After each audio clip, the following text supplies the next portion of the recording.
that brother, if you think this is wrong, forget the Quran. You don't believe in the Quran, keep it aside. I am saying, if you believe the Bible is the word of God, should you follow the Bible or not?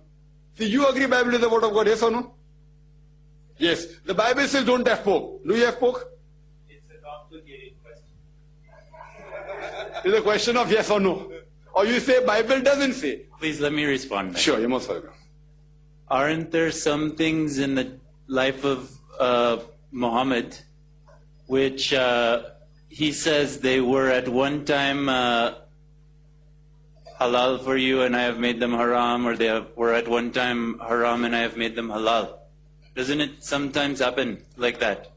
So we believe that for the people of Israel, for the Jewish people, when Allah gave the law to Musa alayhi salam, we believe that for them the pork was haram, and this is why it is in the Torah.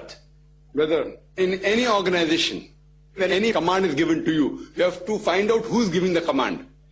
Any command given by high authority can be overruled. Suppose a teacher gives a command in a school and the principal overrules that, she has a right. But a teacher has no right to overrule the command of a principal. So in every religion, the person giving the high authority can overrule, not a low authority. If you read the Quran, Quran mentions that what has been prohibited for the Jews in the Quran, the fat of the ox, it was been haram for them, but for you, who says that? Highest authority, Almighty God. Now in the Bible, I know what you're referring to. Saint Peter, he sees a dream. You see that, correct? Saint Peter. That's right.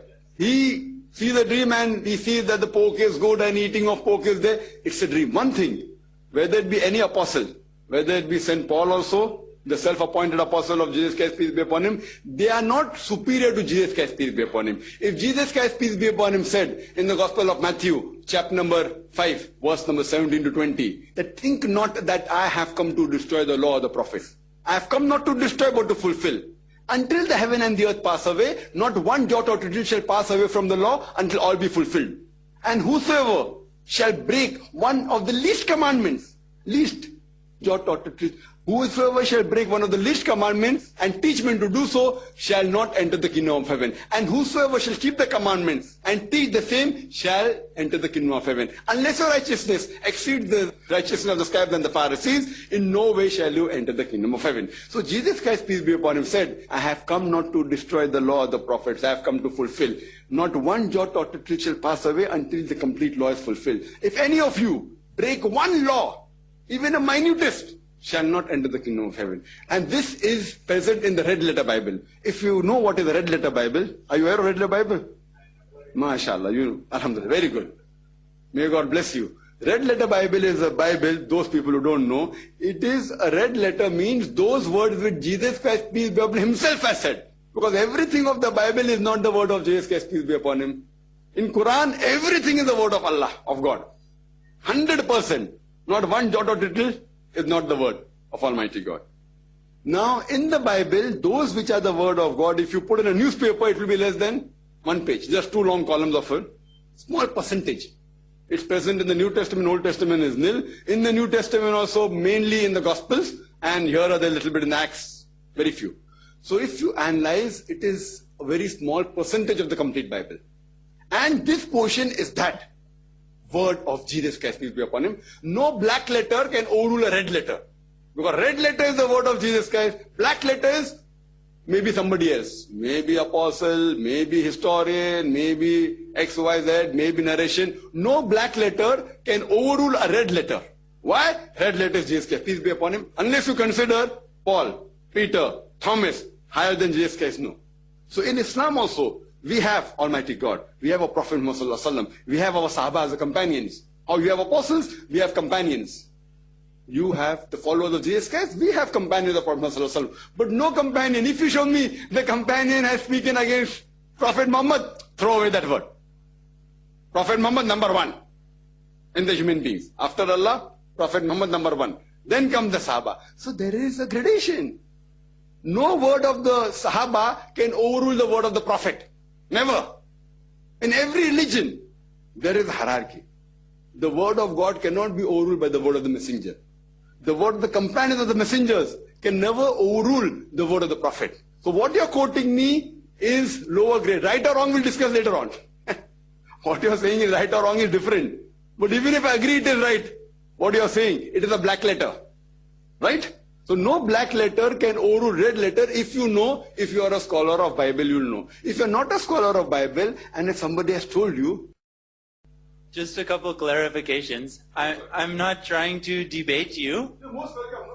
I'm sure I am because you're very knowledgeable. But I'm not trying to debate you. I'm just trying to learn as well as we are all trying to learn about it. So if I can learn something from you or you can learn something from me, wonderful.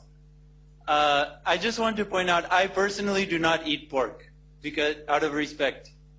But I think also there is a reason in the red letter of the Bible why Christians feel it is okay to do so.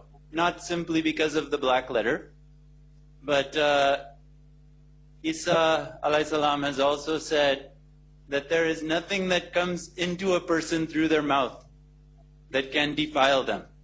But it is the sinful tendencies that come out of our own heart, the evil that is in our heart that defiles a person. And it's because of that saying of Hazrat Isa alayhi salam that the Christian teaching is that he has declared foods clean, that it's not a food that you consume that defiles a person. So whether you agree with that or not, that is at least something in the red letter that explains why Christians do feel that in the time of Moses, Allah had prohibited pork, but then this was something that Hazrat Isa had made halal for his followers. I'll reply to that. I do agree with you, brother. You're not coming to debate me, neither do I want to debate you. We are learning. If you tell me something which what I've said is wrong, or with my understanding, I'm willing to change. See, a person, when he hears the truth, he should accept it. If he hears the truth, if by mistake I say 2 plus 2 is 5, you say, brother, 2 plus 2 is not 5, it is 4. And you prove it to me, thank you, brother. I say, Jazakallah, may Allah reward you. We have to accept it. But if I say 2 plus 2 is equal to 4 and someone says, no, it is 5, then I say that, say 2 plus 2 is 4, it's not 5, it's a mistake, and I'll correct him. So whoever's right, we have to agree. Now coming to your question, a very good argument, that in the red letter JSKS people said that whatever comes in your mouth, that doesn't defile you. It is what's in your heart. I agree with you for sake of argument. Then it's a contradiction between what I quoted to you. Gospel of Matthew, chapter number 5, verse number 17 to 20. Think not that I have come to destroy the law of the prophets. So that is a mistake. That means Jesus Christ, peace be upon him, told a lie. Na'uz billah. May Allah forbid. We don't agree with that. He cannot tell a lie. Even if you break one law or jot or a tittle, the law is you shall not have pork.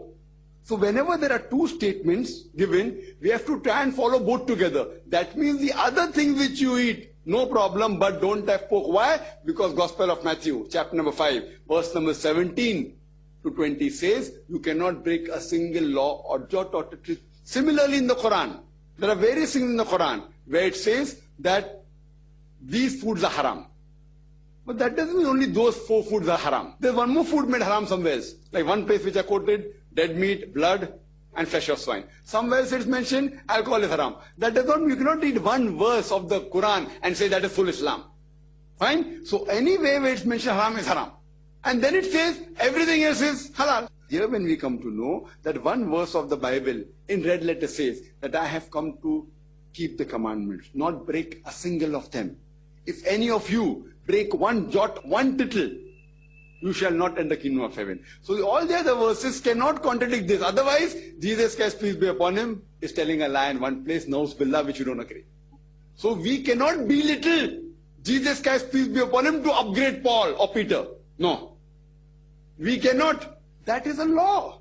So when we realize, we say just because Paul or Peter said something or Thomas said something, you want to go against Jesus Christ, peace be upon him, said no. What we say about Paul and Peter and Thomas said is wrong. We can try and get a reconciliation if we can. If this wasn't there, Gospel of Matthew chapter 5 verse number 17 to 20, if it wasn't there, don't break law or tittle, maybe, not for sure, I can give you other arguments against that, time is limited.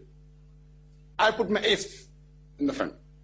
Maybe if this verse wasn't, yes brother, very good, I agree with you. But because this verse is there, Gospel of Matthew chapter 5 verse 17 to 20, if you break one law, one jot or tittle, you shall not enter the kingdom of heaven. Then you cannot. Under any circumstances, whether Paul says that, Thomas says that, or Peter says that, or anyone says that. You understand? This is how you understand logically. So what you are doing, just to upgrade Paul, you means I'm talking about some of the Christians. When I say you means Christian.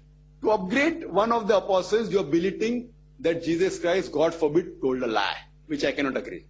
So this is how you study, how you do comparative study. So based on the comparative study, what we say that is Christian is a person who follows the teachings of Jesus Christ, peace be upon him. Then we Muslims are more Christian than the Christians themselves. If you don't have pork, I congratulate you. Maybe after you go out of this auditorium, if you're having alcohol, you stop having alcohol. If you're worshipping Jesus Christ, peace be upon him, maybe after you leave this auditorium, you will stop worshipping Jesus Christ, peace be upon him as God. So we pray to Almighty God to give you and me guidance.